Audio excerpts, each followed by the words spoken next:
As your project gets rolling, you'll need some kind of a tool to visualize and track the work that's being done. I'm going to show you two simple options for creating a work plan.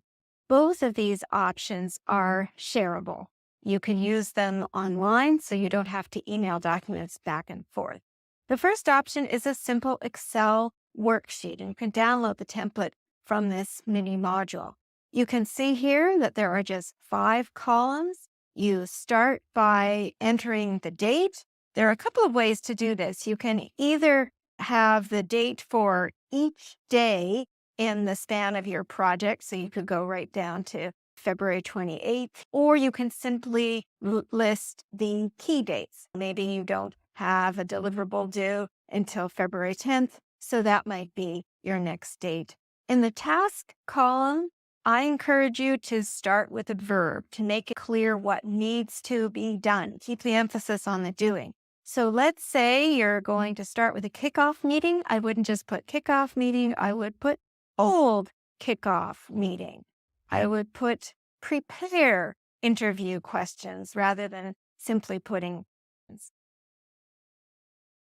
The owner column is appropriate when you're working with multiple people, and this would be the person who's taking responsibility for that particular task. The status column is where you're going to indicate whether the task is in progress or you're stuck. That's a cue to your other team members that you need help, or whether it's done. If the column is blank, then that means that nothing has been started. And finally, there's a notes column. This is a great place for you to capture anything that doesn't fit in the other columns, information that might affect the ability to execute the task. And it's a good place as well for you to raise questions. So if you're using this sheet as a collaborative tool online, different people can enter their comments or questions here. So Excel is one option. The second option I'm going to show you is a more fluid option.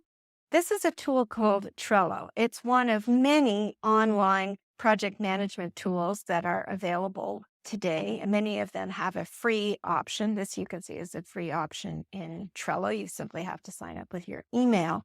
This uses a method called the Kanban method. This whole space is called a board.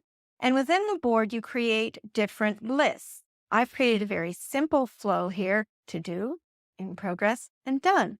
The beauty of this tool is that you can create individual cards for individual tasks. And when you click on that card, you can add a detailed description. You could create a checklist. You can add a date. If you add a date, you can ask for a reminder. And if you're working with multiple people, those different people can add comments to the card. You can also easily move the cards up and down, and you just move them from one column to the other as your project evolves. So if you are a very tactile person, then you may find that a tool that uses the Kanban method works well for you. I encourage you to experiment, because project management is a skill that you will take with you into many different contexts in the workplace.